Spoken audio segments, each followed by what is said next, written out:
I'm going to turn the meeting over to Mr. Wilkes. All right, we're in our work session, and we've got several items tonight to talk about.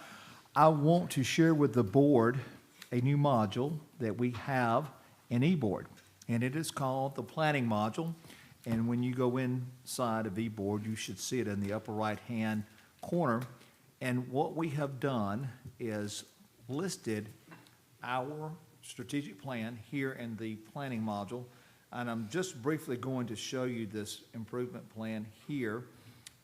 It is much nicer and neater than it is in that Excel spreadsheet that you've been looking at for the last year and a half, 2 years. You see that nothing's changed. We still have our ports of entry. We still have our channel markers and our waypoints and so forth, and we still have our activity and so forth. There are a number of ways that you can look at this. You can look at this by item.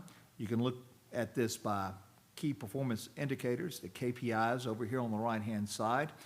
What it allows you to do is to keep score, if you will, on our strategic plan. So as you scroll through it, it's not complete just yet, but you will be able to see a lot of the indicators that we've had in the last couple of years here on the right-hand side as you go down through the KPIs. It'll also give you a variety of reports based on the KPIs, your strategic plan. It gives you a balanced scoreboard where you can actually, a scorecard where you can go down and look at each one of the waypoints and KPIs. I particularly like this goal scorecard. It lets me know, because what I've done is I put in the work session, tied it to every possible waypoint channel marker in the strategic plan. I've done the same thing for the board meeting, and for our retreat next week, I've done the very same thing. So now what we're able to do is go inside of the planning module here. I'm just going to collapse these so that we can look at our 4 primary waypoints that are resources, communication, academics, and learning. I can tell you in the next week, we will address 10 times our culture of learning, 4 times our academics, 2 times our communication, when in reality, open meetings are all about communication, and then resources 13 times. Thought that was a pretty nice little feature to add there to keep focus and keep track of how we're addressing our strategic plan. You'll probably have a lot more questions. I can do this holistically like I've shown here, but I can go into each meeting and also break it down. Any questions about what I've just shown you? Once you got into Assembly, what did you click on first? Planning on the right-hand side. Brand new Under module. more? So we'll look more at it a little bit later on. I didn't want to spend that much time on it tonight, but you will see 3 meetings basically out there. You'll see the work session, the regular meeting, and then our retreat that I'm working on. I sent you via the notification in eBoard this afternoon what that agenda is looking like. So we'll begin with the work session now. And what I've done, and will always do at the agenda item there at the very top, I will link the presentation to you. But I'm going to drop those slides that talk about waypoints and channel markers and so forth, because it's just cumbersome back and forth strategic plan, dragging them back. Now I can just simply click on a box, which is much nicer.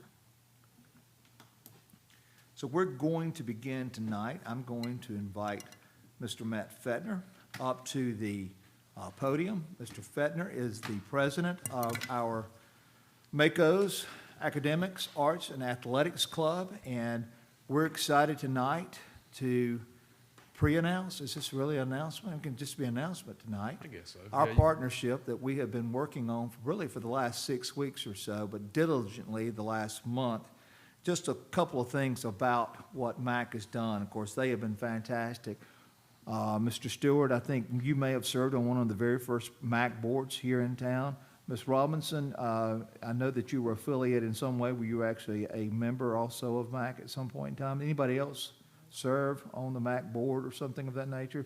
So our board's very familiar with everything that you've done. $150 million since $150 million. $150 million, $1.5 million. I got to get my zeros right. Since 2019. 110,000 this year alone. You've made 2 presentations. That's right. Going to make another one real soon, right? We'll have 2 more between now and the end of the school year, yes. And that has just been fantastic. So would you tell our board tonight about our partnership, if you would, please? Yeah, sure. So Mr. Wilkes came to the board, like you said, about 6 weeks ago, and we've been working through what we do and kind of going forward, how we can make it better. As some of y'all know from being on the board, Robert was actually a leftover from the Orange Beach Sports Association, which was the board before the MAC, and then we converted it into the MAC in what it's known as now. At the time, we didn't really have a sponsorship line item in our budget that we would go after.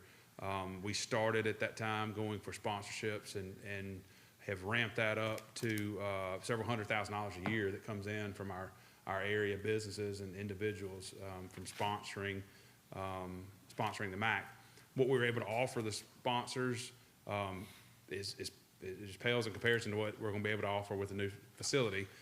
The reason with Mr. Wilkes and the MAC got together and said, okay, how can we make this better and what can we do going forward to generate more sponsorships? The MAC still has several activities. In fact, we have next Saturday, the 22nd, we have I think it's 33rd Seafood Fest, 31st or 33rd anyways. The Seafood Fest coming up next Saturday at the Wharf. It's a big fundraiser, and that's one of the reasons we're going to give you another check after that event because it brings in a lot of money. But so we wanted to come together tonight, talk to the board, and answer any questions y'all may have about our partnership going forward. So the way we're really partnering is we've already been doing this, but just a little bit different roles for each. I look at it as 2 sides of one house or 2 rooms within a house. There's the activity side that Mr. Fettner was just speaking of, and then there's the sponsorship. And with the jumbotrons and the center hung and the scoreboards, scores table and everything, there are just a lot more opportunities. Our goal is to collectively, annually raise $700,000. Now, I've had some MAC members be very bold and said, let's make that $1 million. So we'll make 700 and then we'll increase that. What happened to the 150 million? 150 million, I think it got reduced by a couple of zeros. Okay, all right. Once I went back and looked at my We can have a notes. stretch goal, Mr. McKinney. if you want a Nothing stretch has goal. changed with the MAC. When you join, you sponsor our school in some shape, form, or fashion, you're still very much a MAC member. So nothing has changed there. It's a one ask opportunity. Matt, do you want to talk about the one ask opportunity a little bit? Yeah, that's something we try to. Mayor Kennon had a lot to do with this, the one ask. A lot of y'all are business owners, and you know you have probably businesses in other areas where you know you have schools and every little sports from rec all the way up through the high school come to you. And what we'd like is to have businesses once a year be able to write a check to the school and fulfill their sponsorship, and then not have to continually get asked for additional sponsorships for every sport. So again, the academics, arts, and athletics, all 3 being the focus, and that way you're able to budget that once a year. Yeah, so next Thursday, you will have a press release. You'll all be receiving a video.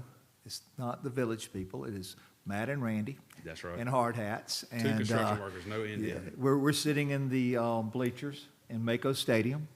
Very first video, I guess, that's been shot there that we know of. Well, there might have been some snow pics, but anyhow. And we'll talk about our relationship, our partnership, and that's very important to us. So that's really the kickoff. You remember a few weeks ago, I shared with you the magazine. Well, the magazine has since been revised, okay? So we have taken everything that MAC was offering and we brought it over and we enhanced it. So all the levels are still the same. That's correct. The 50,000 is, if anybody wants to write a check tonight. Oddly enough, we've already got 3 diamond sponsors, okay? That's how good it's been so far, and we haven't even advertised. But then we go all the way down to the 100 MAC member. That's correct, yeah.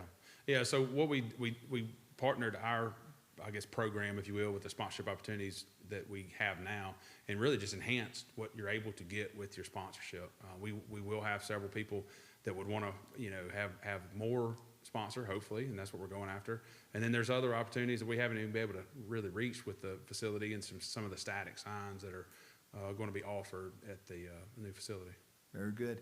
And then The ask that we would have of the board, probably in March, is for you to consider a performance contract. And this is even money. Mac formerly had an employee, a Correct. contracted person, still does, for a few more days and so forth. And then as that comes to an end, that same capacity, still that person working with Mac, right and left hand, but also helping us with sponsorships from within the office so that we can communicate directly with Ms. Cherney, who's got to put all this together for all of our athletic programs and all the venues. I said athletic programs, but anywhere we've got a digital display, we're going to roll this good news, our sponsors and so forth. It's a lot of work. I think Mr. Gray and I were talking the other day when he first heard of this. He says, you realize you're creating a whole nother animal, a job for somebody.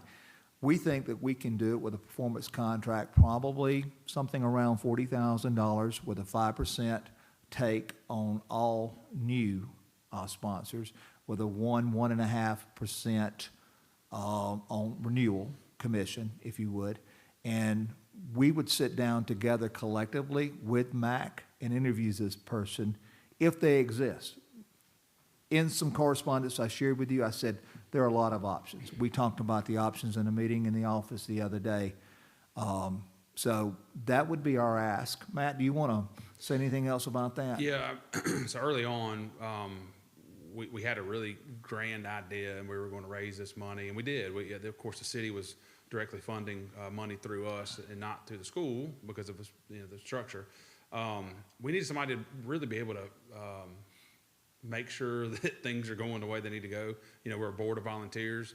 The board of volunteers are at every meeting, and they're very engaged in our meetings. But when I leave that meeting, I'm thinking about Bryant Bank and what I got to do for the banks. So we found early on having someone dedicated, paid, that they show up, and when they wake up in the morning, they're thinking about raising funds and sponsorships, putting on some events, and making sure that the organization is running properly, and not just going and getting the sponsorships, but fulfilling them. We learned early on with some mishaps that you got to make sure that the signs are right, the banners are up, the passes are out, people are communicated with on events, and so the person really has a big job when it comes to going and getting the sponsorships, but also fulfilling the sponsorships. That's always very, very huge in what we try to focus on. And then you got your events that are really volunteer based. A lot of our events, the way they set up with the Seafood Fest, like I mentioned, in 2 weeks, the city of Orange Beach does majority of the heavy lifting on this event. There are some volunteers, opportunities that we need to show up and help sell something or move barricades. I don't see that person being as heavily involved in owning the event, but maybe just structuring it and helping make sure that people are in the right place at the right time. And so, again, the ask would be of you next month is to consider a performance contract. It's even money. It's what MAC has always done. The sponsorship money will be collected in the office, deposited in our general fund. It still goes to the kids, just based on the same thing we did last year with MAC. But that salary, of course, would come out of that sponsorship. It's already paid for itself. And we haven't even started yet. What questions do you have, board members? Do you plan on keeping a MAC board? Yeah, I see there being a need for the board.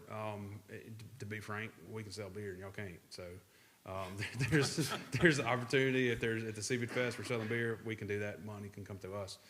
We can be an organization that has volunteers that we reach out to, and we can foster those relationships to show up to the event.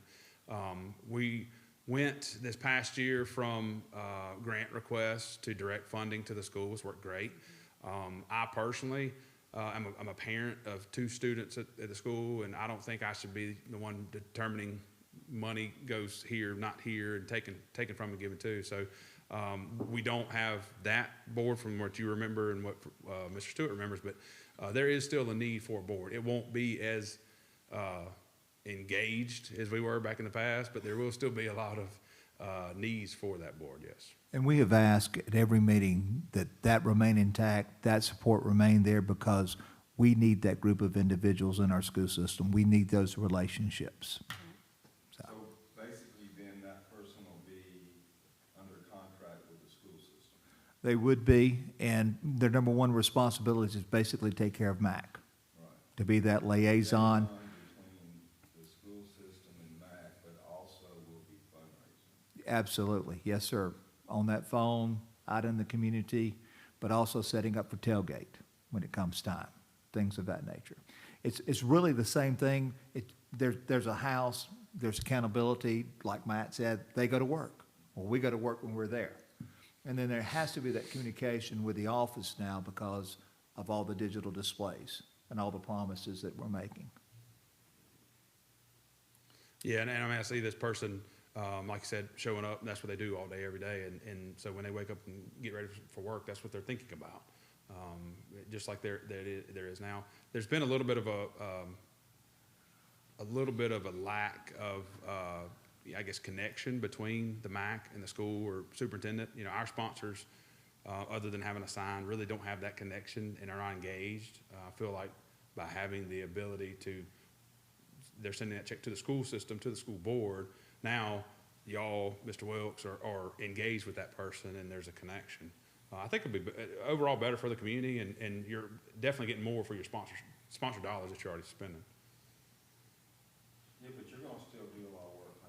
Maybe. That's kind of, Yeah. I'll pay a sponsor once you work. You got grandkids coming up, right? Yeah, I might be passing that torch back over to you. Any other questions? So as far as like the accountability portion of that position, accountable jointly to MAC and us, accountable to us, like how does that? I think the accountability has to be to the board because the Yeah. contract is through the board.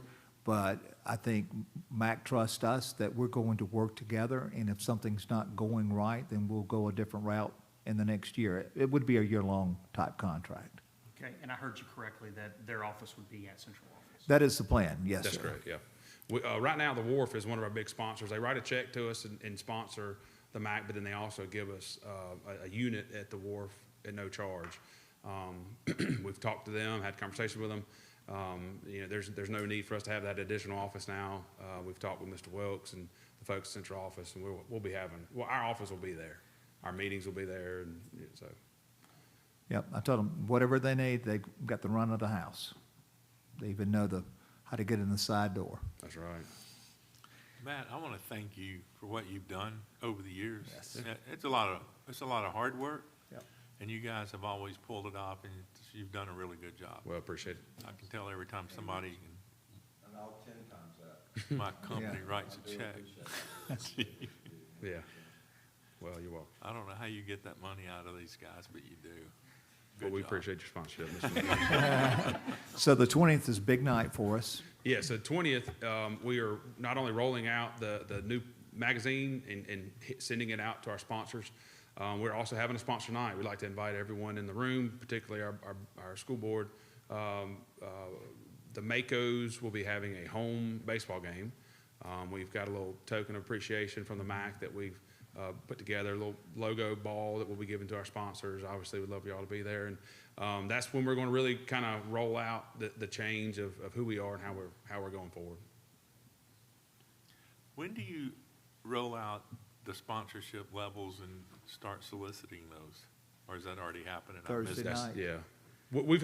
We've been having conversations. I took it upon myself to reach out directly to our sponsors, the one that at least I knew, the ones that have been involved from the beginning, higher ups that write big checks, because a lot of word's been out on the streets and say, hey, listen, everything's good. We're partnering. We're going forward in a partnership. It's not going to be the MAC over here and the school board over here. It's all in one. So we've had some of those conversations. You will be able to write a check as soon as you like. You know I don't write, so it's. We actually took one this morning. So, Whenever you would like to write your check, Mr. McKinney, we'll take it. thank you, Matt. Thank you Yeah. again for all that you and all our MAC members do, and our sponsors. We can't do it without them. Absolutely. Thank you, sir. Thank All right, thank y'all. Good job. Chronic absenteeism, just want to give you a little bit of a update on that. When you see the word trend on this spreadsheet in just a moment, know that that's the number of students with 7 or more absences. And remember, chronic absenteeism is both excused and unexcused absences. We continue to closely monitor this information. Very proud of where we are. It's a trend, though, and a trend does not, constitute what it looks like in the very end. And you've got a breakdown here by grades and so forth. If you look underneath column C, you can see where we are actually. And we've got some students that are already chronically absent, and the principals are all aware of who those people are, and some of those people probably have good reasons, and I'm sure maybe some don't, but they're addressing those things. You can actually see that breakdown in yellow all the way down per grade level. Column E, you see the trend of 7 or more absences, and I know you want to study this a little bit. The AI in this program looks at that and predicts that's what it will be at the end. Same time last year, I want you to notice how much better we are doing. 7.06 as a school system as far as our improvement. We're dropped from last year to date to where we are right now. And then if you look at the elementary school, that's 6.67, and at the high school, 8.52 difference already as far as improvement. So kudos to our schools for doing a great job. Kudos to our students for coming. And if they're sick, now we don't want them, okay? No offense. Running the fever, stay at home kind of thing. We've got a little bit of a flu bug that's been going around, a little bit of COVID that's been going around. Please don't send students to school sick, but we are doing much, much better right now. We just got to stay the course through the end of school. Alex, seniors especially. I will just scroll just a little bit, Mr. Senior Leader, down at the bottom there. You see your senior class. It's not over with yet. Sorry, Alex. All right, picking on you, buddy. Be that leader. Any questions about chronic absenteeism? Proud of the work that's been done. Child nutrition program, if you would, Miss Miller, come and talk to us. Yes, you're looking at the picture that I have there. Is that one of our Yes. plates? That's not our plate, by the way. I don't know what True Moo Probably is, did but not we're meet with the Prairie Farms. guidelines, I'm sure. I had some others I could have put up there that had a half of chicken, just Yeah. saying, not ours. Talk to us because we've had questions in the past about community eligibility provisions. In other words, all kids eating free. That came up last year, and I want her to give you an update. Yeah, so I'm really up here just to kind of clarify it because I've had a lot of questions as far as our neighbors, Gulf Shores and both Baldwin County, now eligible for community eligibility provision. So they actually are able to serve their students free of charge. They're able to do this now because the ISP percentage was lowered from 40 to 25, which was a drastic change. There's 1,013 schools in Alabama now that are serving free of charge through community eligibility provision. But us as a district, we're only 21%, and even our schools do not qualify for the 25%. And then the link at the bottom, that is the database for all schools in Alabama. You can see that some districts, their schools will operate under it, but not as a district whole, whereas we're not eligible all around. So, do y'all have any questions? I do. Those free meals it actually includes a breakfast and lunch, doesn't it? Yes, that's correct. And we still serve those students. We received a file once a year from the State Department, beginning of school, and then we'll receive it throughout the school year with any updates. It's called our Direct Cert file. Those are kids who receive free meals without application through SNAP, TANF, FDIR, any of those assistance programs. And that is what the ISP percentage is based off of, those kiddos, not applicants, income-based students who are eligible. So, yes, we do serve students of need, but it's not district-wide. So when they meet the threshold of 25%, 100% of their students eat free. They can do that, yes. And so just because we're 4 percentage points behind that, or whatever the number, Yes, sir. we, We are not our eligible. 75% of those students continue to pay. Correct. Very interesting concept. Yes, It's a donor system, sir. Well, that's the way it is today. There could be change on the horizon. yeah. True, So, yeah. but that is how, Check may stop. that's the current provisions, and that became effect school year 23-24. They allowed some districts to mid-year opt-in, so that's why I know that Barber County had opted in mid-year. Baldwin County, I think, started at the beginning of the school year, which most districts did. But yes, as of right now, we are not eligible. Okay. Well, thank you for what you do. Yes, sir. Thank you. Thank you very much. Mr. Gray, financial update?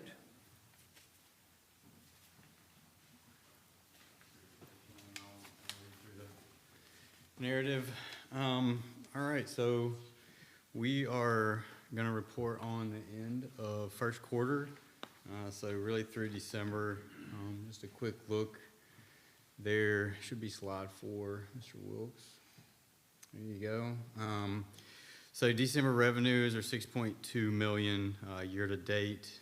Total revenues is 11 million. That's about 22% of budget. So we're right there in that 25% range where we want to be for the year. Expenditures, 3.9 million. That brings the year-to-date expenditures to 9.9, which is about 20%. So doing a good job controlling expenses through Q1 as we're kind of sitting in there several percentage points below the 25% where we would normally be. So a lot of good things happening there. We'll go 2 more to our major revenues, and this is obviously ad valorem season, so a lot of big things to look at here. Significant revenue contributions include $3.1 million from ad valorem and $539,000 from sales and use tax, which ad valorem is trending slightly higher than last year as we expected, and then sales and use taxes is about dead even. I think if you look at the actual number, it's about 1% higher. So both of those numbers, which are very important to us, are in good shape. Is it fair market value or assessed value or both that's capped at 7% when it comes to ad valorem? I would have to look it up, Yeah. but I believe it's assessed value. Yeah. Is that right? Assessed value? Okay. So there is a cap by law now. You know, for 2 years, we experienced a total of 21%, I think you told me, Yes, at one time. And so those days are gone for a little while anyhow. And then quick, just look at general fund. So the first row, we always talk about payroll numbers there.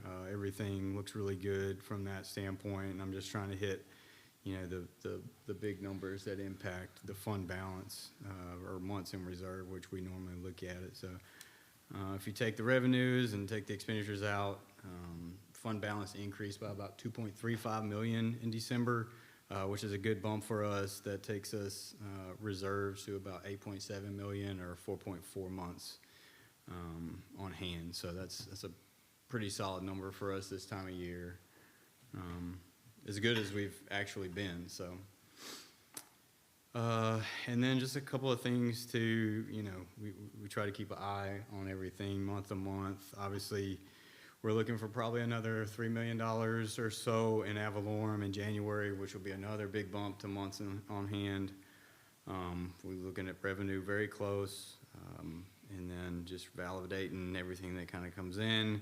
As far as what we're doing on the athletic facility sides, revenue and expenses, and that's it. So you'll see a peak in months in reserve pretty soon, next month or two. month. And, you know, we'll dwindle back down because some of that'll stop coming in with the ad valorem, and lodging might pick up a little bit.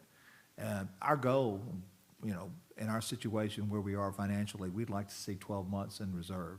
So, you know, we're getting there. In 2 years' time, we've made great strides, but we just got to continue to keep on keeping on. Great job, you, accounting department, everybody that maintains the budget. Thank you. Any questions from Mr. Gray?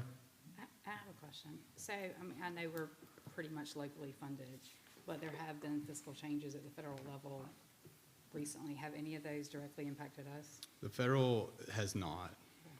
It has Because they'll not. go in and do their budget in the next couple of months, and then July is when they'll actually fund it.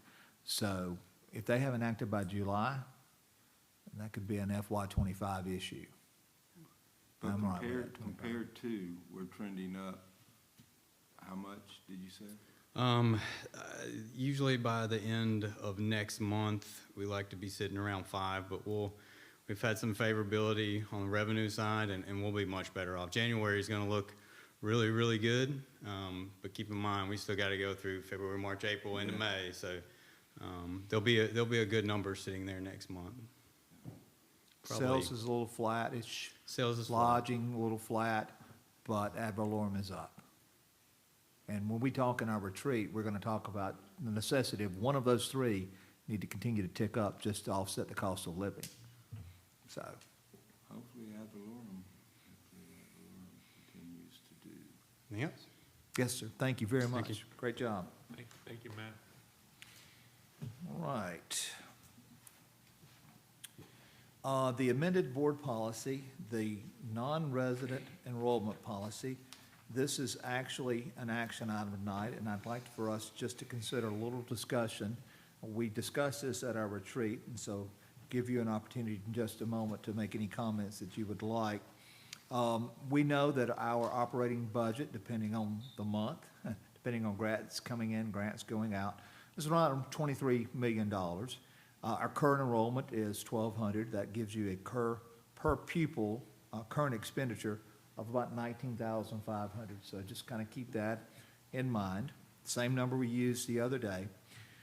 If we look at private school tuition cost, we did a little bit of research online, so if this is not accurate, it's because it wasn't accurate online. Bayside, you see what their tuition cost is per year. You see what the estimated fees are there. St. Michael's, which I know for elementary, they've got a little bit different number, and this would be a high school number that you're looking at here. We try to do all high school best we could so that you've got a apples to apples comparison. UMass Wright, St. Paul, St. Luke, and we looked at these again a few weeks ago, but I just wanted to bring that back, put it on the frontal lobe, talk about what education really cost us. When you look at the out-of-district enrollment, we've got 72 students that are paying tuition right now. If we collect all of that, and we should, we can expect about 134, 135, 136 to be collected. We've got 16 students that are grandfathered. All of those are seniors this year. There will be no more students next year grandfathered in because we left Baldwin County. We've got 38 students that are children of board employees. They do not pay tuition. There are 32 city employees that do not pay tuition, and there are 13 business owners, for a total of 171 students outside of our district. So what we're proposing tonight, and it's an amended policy, and so there doesn't have to be a first reading, we've already got this policy. We want to annually charge this tuition per student to increase it from $1,500 to $2,500. We put this caveat in there, Mr. Campbell, in addition to any eligible amount that's out there for the CHOOSE Act, which is House Bill 129. But then we also put that caveat out there for any other state-approved law that they might be eligible for. So in other words, in 2027, if the $7,000 number per student stays in effect, we would expect them to apply for it, to receive it, and to give it to Orange Beach City Schools plus the $2,500 if that is what tuition cost is in 2027. And then in green, because this is a change since we last spoke, city and board employees may be exempt from the $2,500, and they are currently, that tuition fee. But if they're eligible for state monies, they need to apply. And then the only other thing that we've changed there, we're no longer really have an assessment of students because of our resolution last year. So we don't see the need to continue to charge that application fee. In other words, you pay it up front the first time you come in, we're just done with it at that point. Mr. Campbell, you have a perplexed look? No, that's actually pretty far away from me, Reed. I'm just squinting. Oh, is that why? We have a laptop that we'll be glad to loan you. No, I can see it. Okay, all right. The green is just a little harder to read. Okay. Than the red stuck out. City and board employees may be exempt from the 2,500 tuition fee. However, they must apply for and obtain any eligible state funding. So if they're eligible for 7,000, they're expected to bring that to the table. My understanding is that this Choose Act funds completely relied upon the parent applying. Am I correct in that, Mr. Campbell? So they've got to know, and we'll have to tell them, hey, you've got to apply for this. So what that does basically is offsets, if that comes to fruition, a $19,000 education, they end up paying $9,000 for it. Well, actually, $2,500, but the state money is another $7,000. I just had a thought that, and if Nash can't read that, I can't even come close. But I just want to make sure, because the legislature can come up with some crazy stuff before they put this in a final version. And what if they said that if they restrict you from sending it to some certain systems? What if that money doesn't follow the student to our system? I don't know that board policy would help you in that case. Well, I think it Be at might the have mercy- to. I think if they are out of our district and they don't have any money to bring with them, I don't think we should be forced to take them for $2,500. And we're not. Right. We can do that. That's part of the Choose Act. The Choose Act does not force us to take people just because they want to come. We've got the 3-person committees already established at the schools. Okay, And so- they would vet those things. And if it ever becomes a hardship, which is board policy, it doesn't have to happen. The Choose Act is not going to make it a right for them to It come does into our not. Thank you for system. bringing that up, yes. Okay. It is not their right. Everything else in our policy still is in effect. This policy is a page or two long. I just picked the part out that we're changing. Must apply for and obtain any eligible state funding. So I'm assuming, I'm making an assumption, because it doesn't exist yet, that staff would assist them through that process, part of the application process? I'm sure we can. Okay, because I just was wondering how you track that. You could actually apply and be rejected. I mean, right now, they only accepted certain special education kids, and I can't remember, it far exceeded the number of seats, the amount of money they had allocated. Could potentially be an issue. I don't know that we've really estimated correctly how many kids in 2027, when there are no barriers. Right now, it's only for special education kids, and supposedly, correct me if I'm wrong, most severe, profound type cases that get first dibs, and I don't know how they prove that or anything of that nature. But you also have to be in a school system, I think, that's somewhat at risk, maybe out there on. It specifically mentioned at risk. Yeah. So they could tie all types of parameters to that, as Mr. McKinney already said, you know. My point is, if we only require them to apply, and they apply and they're rejected, I don't want us to be required to take them We're just not. because they applied and were rejected. Because I can see, people north of here don't necessarily love our financial setup, and they could care less whether they added any more funding to our system or not. So I could see some way people saying no. Certainly could. Beautiful thing about board policy, we have the chance to go in and amend it. Okay? But it will not supersede state or federal regulations, unfortunately. Anybody else have any comments or thoughts? Okay. All right. Discussion items tonight. I would like to go ahead and have just a brief discussion about this. I'm going to bring Ms. Burleson to the podium.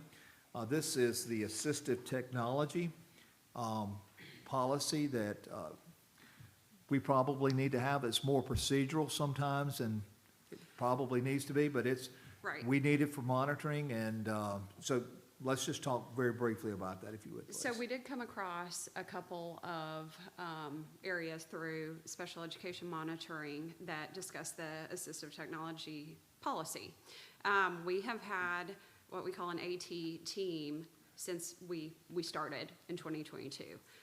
The team consists of our behavior specialist, our speech language pathologist, a special education teacher, and anybody else that may need to be brought in to evaluate a student. So we've had the process and the team there, we just haven't had the policy. So that's what we are proposing, a new assistive technology policy to have in place. This is a first reading, so as you peruse it and you have any questions, Ms. Burleson is the expert in this field. I was formerly many years ago, so I'll refer all the questions to her. And if you don't, you'll see it again in March for a second and final reading. Okay? Thank you, Ms. Burleson. Thank you. Thank you. And Mr. Blevins, if you'll make your way to the podium. Facility manager. We've got a beautiful athletic complex that's well on its way to completion sometime soon. They keep telling us July 28, 2025, but it's not July 28, year 2028, but 2025. And we have been knowing for some time that we're going to need someone to help us with that facility. And we probably needed to wait till we could really see, it's one thing to see it in plans, but when you stand out there and you realize somebody's in charge of that 10 acres, that's pretty big ask. So, Mr. Blevins, will you tell us a little bit about the job description for facility manager, and then I'll bring up the salary schedule when you get ready for that. Certainly. So you can tell by the qualifications, what we're looking for is someone that has a bit of a background. You'll notice the technology qualification there that we've added. There's a lot of tech all over those buildings, and we need somebody that can, when something goes down, we need somebody that doesn't have to, reach out to Lance or something, that they're able to do those things. But also the other end of it, being able to drag the turf fields, keep that campus up, clean up after football games and things like that, or I should say not themselves, but head a team to do that. But then the little stuff during the day, if we need paper products in a restroom, we've got to have somebody do those things. So this person would be over those facilities, basically, working at the pleasure of the principal and really the athletic director, working under them to be able to keep those facilities going and up and making sure that things are running like they're supposed to, and learning all the little shortcuts of when a fuse blows, I know right where to go to take care of those things. So we realize that one person can't do all this. And I said in a correspondence to you that we're going to probably look at outsourcing some of that, and we might even use some current staff and some overtime. Mr. Blevins, we'll have to see what type of pool of applicants we have. We think this is just really the first step. I'd love to be able to say, March, April, we'll bring somebody back to you. Well, we can't. We've got to have a second reading. So it'd be April at the earliest. But we don't know. We don't know what the interest is in the job. I would think it would be good, but we'll see. What questions do you have about this person's responsibility or description, job description? So how does this individual work with, say, Mr. Story? Because it seems like some of their work kind of intermingles. It would. He would have things like the air handlers and so forth that would be networked where he can pull everything up. Mr. Story could on the computer, but it might be a call from Mr. Story to this person, go press the reset button in this particular room. Okay. So there has to be, and even there's going to be some outsourcing when it's plumbing, electrical type things that may be beyond our capabilities. Mr. Blevins? Yes, sir. I mean, that's exactly right. Mr. Story, of course, does maintenance for the whole district. This person, if they ran into an issue that was beyond their abilities mechanically, then Mr. Story would be their go-to for that. Okay.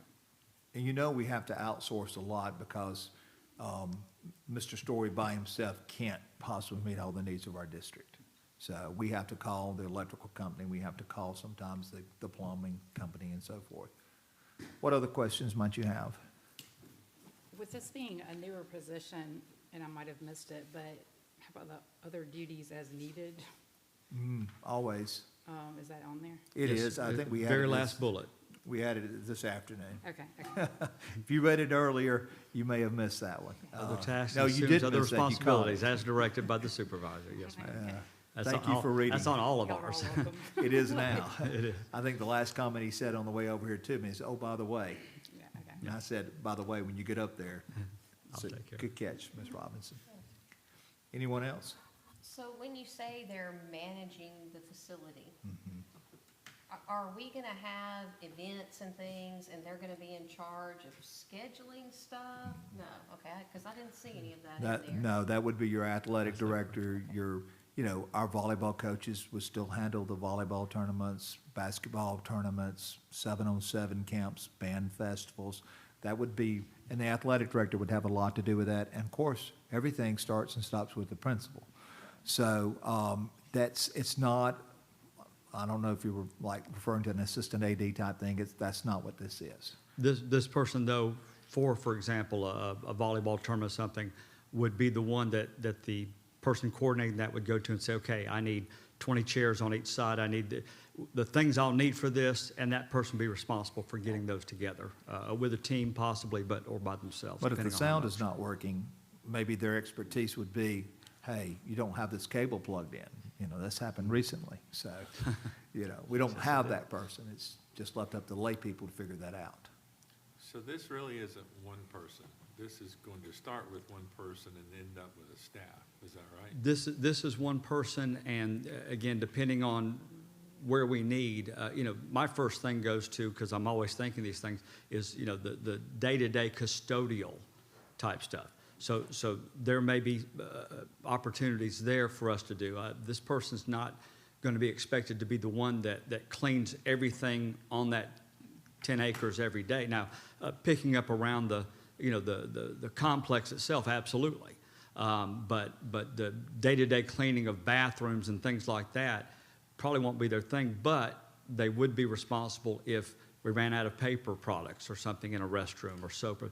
They could be able to do those things as well, as they're managing and manning everything. I think you could easily sense that this could go from one facility manager plus a custodian plus some type of outsource to clean up after major events. Or our custodians right now get a little overtime, and if it's not taxed, that might be a nice attraction for them that we don't have to pay benefits. Pay benefits, So there, absolutely. as I said in the correspondence, there are a lot of different ways, but we think the first thing to do is see if we can find that person to be in charge of the facilities. And getting them on, as early as possible as the facility's opening so that they can get the expertise of knowing where you go to flip that switch and that breaker and things like that, and how these systems work and how to get them online. I think is extremely While important in they're on site, getting yeah. in the door while the experts are on site that are putting them in. Comment about the salary. We went and looked at executive secretary, and that's pretty much the salary schedule that we followed for this position. You want to comment on that? Yes, sir. It's actually, it's above the custodial, starting pay for custodial, yet it's below the starting pay for maintenance specialist. It's just below that level. They're a little bit of both, but more toward the maintenance specialist is why we started it there. And again, finding somebody with the technological background we want too is probably going to require something more than, $32,000, $35,000 a year starting out. Okay. Thank you, Mr. Great. Blevins. Thank you. Thank you. And then I believe the last thing that we've got here is the code of conduct. It's not up as an action item tonight. It is the same code of conduct with grammatical errors corrected, capital letters behind the bullet, that sort of stuff. Mr. Blevins had a meeting with all the assistant principals, administrative team, and during that summit, they had a lot of good discussion, but there were no changes recommended from that team. Mr. Blevins, is that correct? So, that's just an informational item, so if you see 2526 out there, it's grammatically correct supposedly. We're starting to hire Ms. Robinson to prove those things for us. And we have no public comments tonight, sir. Okay, seeing no public comments, what we'll do is take a 5-minute break, a restroom break for everyone, and then we'll start the meeting after 5. Let's just say at 5:25, that's 3 minutes. Yeah, make it work. Good afternoon. We're going to give Zach one more chance to get this right.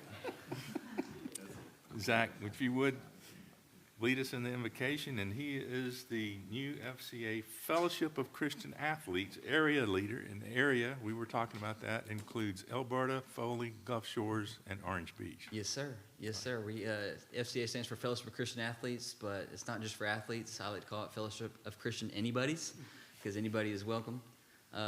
We've been talking a lot about numbers and budgets, and yes, that's included in what I do as well. But thank God, like, we get to share that salvation is free because it was bought with the blood of Jesus Christ. So that's what we're here to do.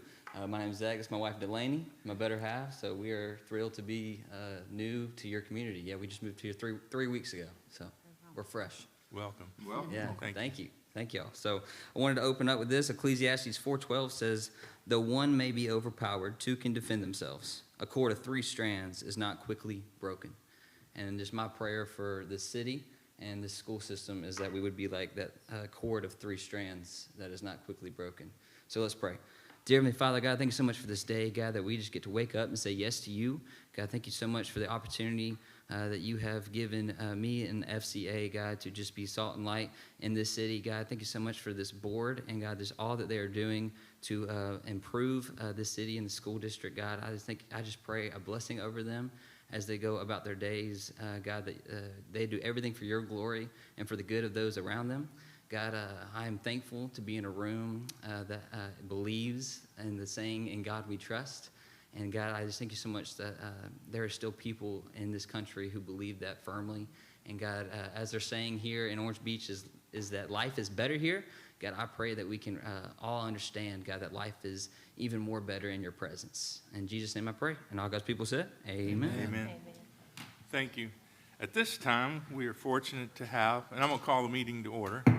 And at this time, we're fortunate to have one of my favorite guys in Orange Beach, Alex Addison, to lead us in the pledge, and he is the FCA on-campus facilitator. Thanks, Alex. Will you please stand? You'll join me. I pledge allegiance to the flag of the United States of America and to the republic for which it stands, one nation, under God, with indivisible, liberty and justice for all. Whoops.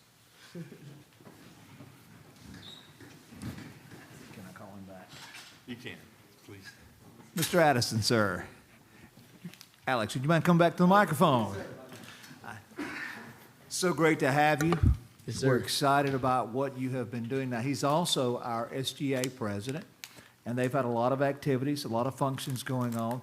I don't know if that crew at the basketball games falls under that guise or that leadership or not, but it's been awesome this year. Yeah. You want to tell us about our experience last night? You steal some of my thunder a little bit later on. Tell us about our experience last night I in was Montgomery. honestly surprised. It was really awesome. We had probably about 30 or so, I would say, people came up to the game last night. It was pretty awesome. It was a loud student section. Dale County, that's only an hour away, thought they'd bring their students, and they thought they could compete against us, but they couldn't on the court and off the court. So it was pretty awesome. Yeah, I'm really and glad. cheered us on to 2 victories last night. Both basketball teams are in the Elite Eight next week, and I know our student section had a lot to do with that. You were loud, you were present.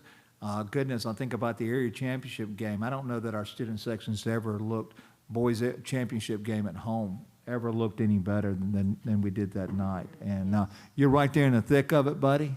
Appreciate your leadership and everything that you've done this year. You want to tell us anything about FCA, what you guys are doing or planning, or SGA? Yeah, I guess I'll talk about FCA. It's been awesome. I signed up for FCA going into sophomore year, and my thought was just that it would be kind of cool because my sister did it, but I was not the type of person that should be leading FCA. I think I would surprise a lot of y'all, the type of guy I was.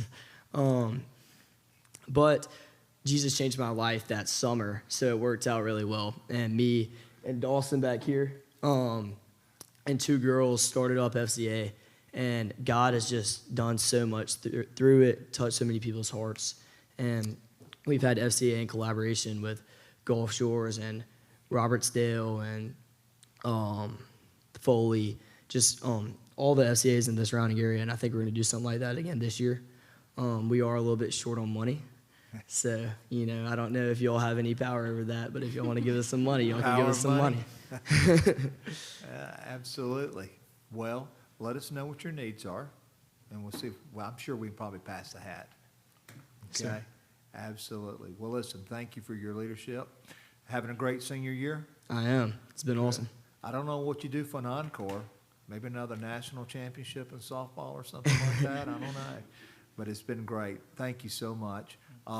Guys, Delaney, if I could have you and Zach join us on stage, and Alex, if you'll come up. We want to get a photo tonight. We got a small token of our appreciation tonight. We could have the roll call, please. Mr. McKinney? Here. Dr. Bauer? Here. Ms. Robinson? Here. Ms. Nick? Here. Mr. Stewart? Here. We have a quorum, and you have seen the agenda that's been posted. The chair would entertain a motion for approval. So moved. Second. Have a motion and a second. Those in favor say aye. Aye. The motion carries. The agenda is approved. The minutes have been posted also. Chair would entertain a motion concerning the minutes. So moved. Second. Motion by Dr. Bauer, second by Ms. Nix. Discussion, deletions, additions, changes, seeing none. Those in favor say aye. Aye. Motion carries.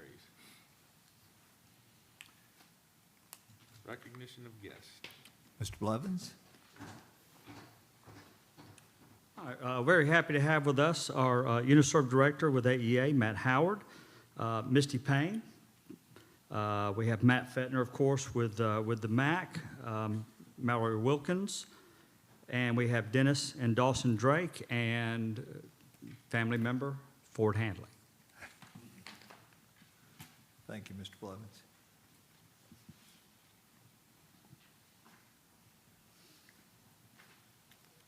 Next item. There are no public comments tonight. Announcements. We've got a couple of announcements tonight. We want to thank everyone who came and attended, supported our legacy banquet. We recognized a lot of worthy people. Everybody in the room was worthy. And I hope you enjoyed the legacy banquet video. I think it's worth watching one more time.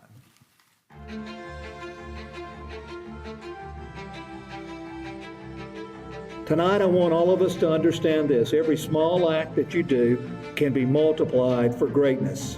Every lesson that you teach, every word of encouragement that you give, and every extra effort that you put into students, it really does matter. You may not always see the immediate impact, but the seeds you plant today will grow in ways you cannot yet imagine. They have demonstrated that true partnership goes beyond donations.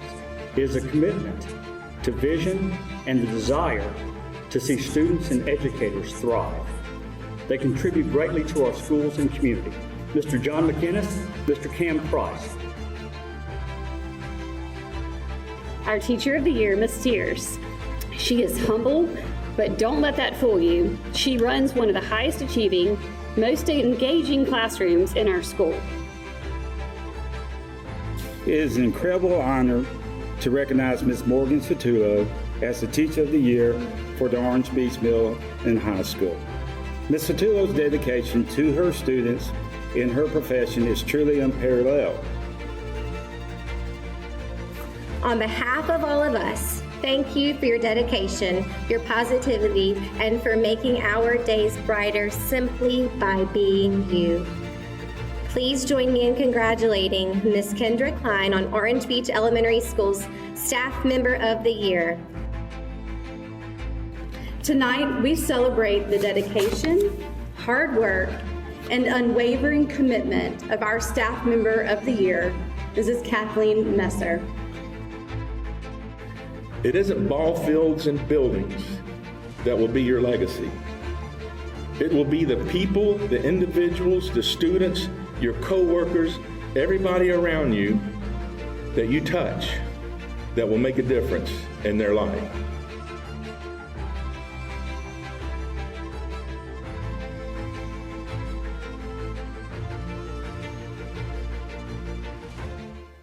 Again, a great big thanks to all of our employees for the hard work, dedication, commitment that they've exhibited thus far this year. We're looking forward to the final stretch here in the next couple of weeks. Board members, thank you. This was your idea to get everybody involved like this. And because of those efforts today, the legacy continues. The banquet will continue. We had a lot of people, I'll thank them that night, Mary's Everything, for all their hard work, dedication, Shannon for the flowers and everything, and I'm just gonna stop right there because I'll leave somebody out. Anyone want to make a comment about the legacy banquet itself? I hope you enjoyed. I want to make a comment. I really appreciate the effort put into that for our employees, all of you. And especially Mary and Mr. Wilkes, I just think, I think it was incredible. And I asked some people, I said, does it mean anything to them? And the answer kept coming back, it absolutely does. So I think it's worthwhile, and I appreciate the effort to put it on. So thank you very much for that. Yeah, I echo that also. I think a couple years ago, we showed up and to recognize that the Teachers of the Year, and I believe it was Mr. McKinney that brought up that wouldn't it be great for them to be able to celebrate with their coworkers this great achievement? And 2 years ago was the first time it was great, and this year was even better. So I don't know how you beat this year. I mean, it was great. That's good. I think anytime that you can thank the people that are really doing the work, the people that really are the difference makers, and I wish we could do it once a month, to be honest with you, because that is where our value is. That's what makes us work. And so, yeah, it's, I think, a small token, but a very worthy token. I agree. I think employees that feel appreciated make better employees. Amen. Well, and just a chance to honor everybody's hard work. I mean, Teacher of the Year, yes, but every person. Very good. Thank you, guys. We appreciate it and look forward to next year's around the same time. We want to make that an annual event, and we ask our coaches to somewhat protect that time, and they have done a good job of doing that. I want to just give us a brief athletics update. These are slides that Coach Alexander shared with us the other day in leadership. And we really emphasize safety and academics above everything else.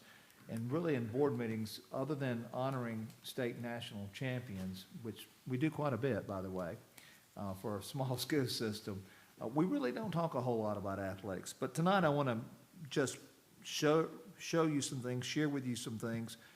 This is our winter sports update. This is the first time in school history that we've been to the Elite Eight in boys basketball. Ditto that in girls basketball. It was the second time that we had won the area championship, second time that boys had gone to the South Regional. If you look underneath the girls, second time in history, second actual in a row regional appearance. Girls bowling, we'll probably have them very soon at a board meeting. Not only were they area champions, but they were 1 through 5A state runner-up. And just doing a great job. We've got Grayson Miller. He competed today or yesterday? He competed today and he'll compete tomorrow. Good. That's good news. 144-pounder up in Huntsville, rolling around. Cheerleading group did an outstanding job. Regional championship, third time in history. This was our 5th overall championship in all activities in school history. It's the very first one for our cheerleaders state championship. Just to give you an update on some of our spring sports, we're preseason number 3 in baseball. The opener is this Saturday at 12 o'clock against Alberta. Softball, preseason number 1 in state and national levels. And girls soccer, preseason number one, defeated Robertsdale 4-0 and then defeated Gulf Shores yesterday by a score of 5-1. As Mr. Blevins said, that 5-1 is a significant margin when it's soccer. So that was great. Boys soccer won the shootout at OWA. 3 teams there, beat all 3. So that's a great start for them as well. Tennis defeated St. Michael. I'm not sure how we're doing exactly this afternoon, but we've got some ongoing tennis. Boys lost to St. Michael's in the opener, but very competitive there. Track and field gets started very soon. Golf, boys finished 5th out of 15 in the Rock Creek tournament.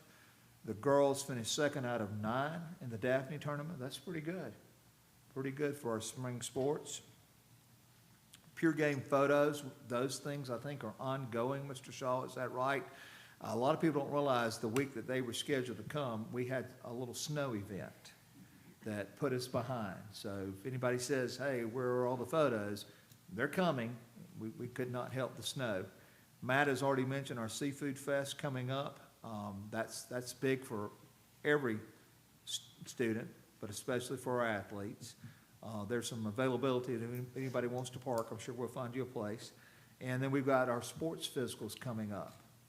And just an honor roll here, volleyball, Final Four, cross country, we had 2 to qualify, 2 girls, and the entire boys team. Swimming there, we've got 6 girls state qualifiers. Cheerleading, we've already mentioned, our 4A state champions, top 5 at the national level in Orlando this past weekend. Boys basketball area championships, Elite 8 appearance, Elite 8 for our girls as well. We play on Tuesday. Is it a 3:30 start on the girls?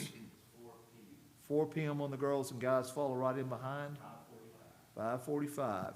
And believe it or not, they were semi on schedule yesterday. It was not a bad wait. So, and then we've got the bowling. We mentioned that already, and then the wrestling. So we don't talk a whole lot about athletics, but we're doing okay, more than just okay. Any questions or comments about that? All right, very good. We've got just a couple other announcements. We've got some important dates. Joint Board Council Retreat on the 18th. Seafood Festival we've mentioned. You can scroll all the way down to graduation. Remember, graduation is a 5 p.m. start, unless you're going to the Keith Urban concert and you come at 7 then, I guess. And so we've got a lot going on. I see, Ms. Hart, we've got Walk and Roll to School coming up too in May. That'll be exciting. And don't all of you remember your state economic interest that's due on the 30th. That letter and everything came out this past week, maybe the week before last, and I added it. Any question about any of the announcements? April 30th. What did I say? It's the 30th of February. Just checking, you guys. Just checking. Mr. Hanley, you with me? All right, good. All right. That's all I have as far as announcements, sir. Thank you. We're now down to action items. Let's start with number 1 and continue through it. Action item number 1 is that of personnel. The superintendent recommends board approval of the personnel recommendations. We have a retirement, certified employee, 24-25 school year.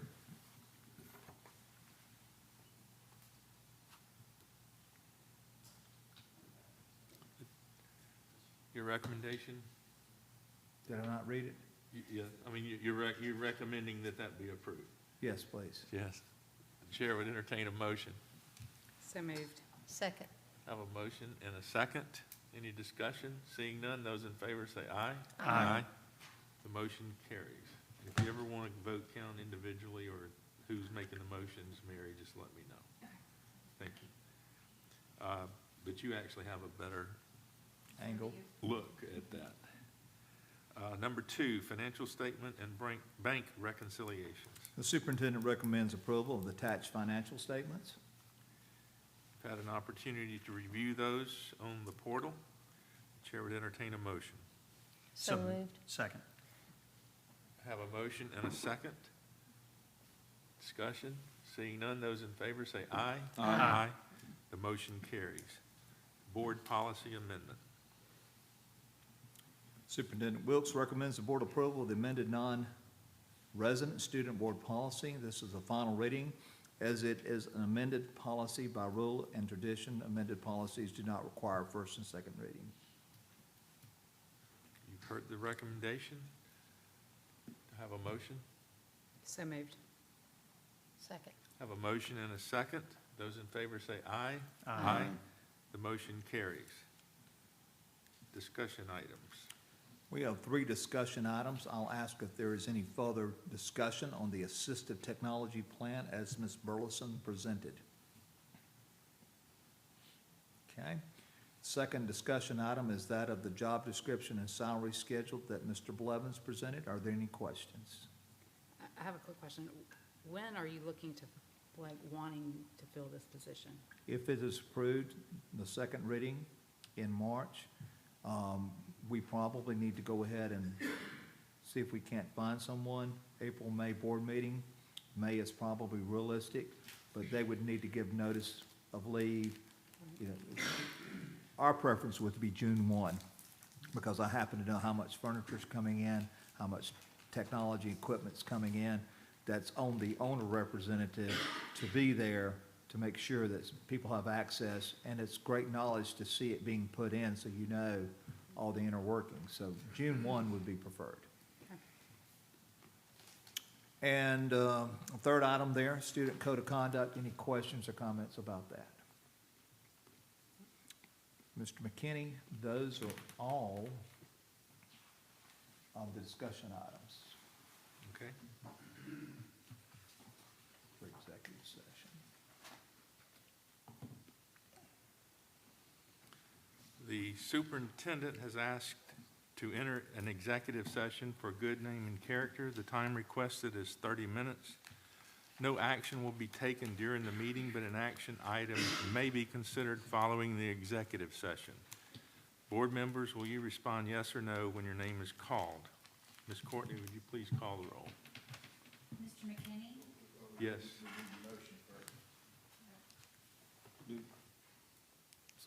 Oh, where is it? Motion to enter, then call roll. The chair would entertain a motion to enter the executive session. So moved. Second. Have a motion and a second. Will you please call the roll? Mr. McKinney? Yes. Dr. Bauer? Yes. Ms. Nix? Yes. Ms. Robinson? Yes. Mr. Stewart? Yes. Motion carries.